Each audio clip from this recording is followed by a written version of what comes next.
Shaw. I'm a psychologist and co-director of the Milton Erickson Institute in Houston, Texas, along with my partner and husband, Bill Wade.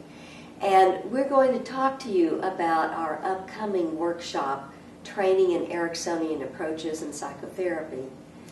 Milton Erickson was one of the most innovative and successful clinicians, psychiatrists, psychotherapists, practitioners of clinical hypnosis in the 20th century. And he was so in part because of the handicaps that he experienced. He was born dyslexic, ADD, had asthma, developed polio, and all of these things that many people would consider to be handicaps or disabilities made Erickson one of the most astute observers of human nature and human behavior. In fact, his ability to overcome having had polio a couple of times in his life led him to discover that we all have more abilities than we think we do. As a matter of fact, one of the things he used to say was, if you can imagine something, you can accomplish it.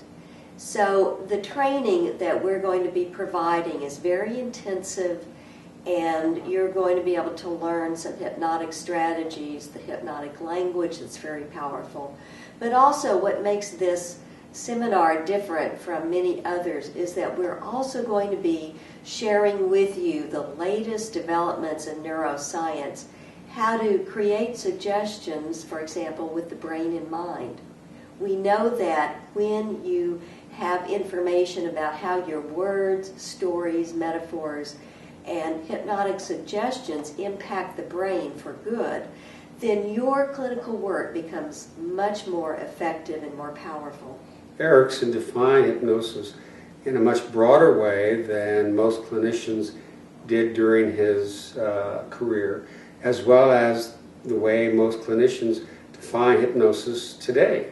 Rather than defining hypnosis as the clinician is going to influence the patient or the client by imparting or implanting suggestions and changing the individual, Erickson believed that hypnosis had to do with focus of attention and helping the individual then retrieve memories, experiences in a way that would lead them to be more flexible in their own behavior, more flexible in their own thinking, and draw upon internal resources that they already have.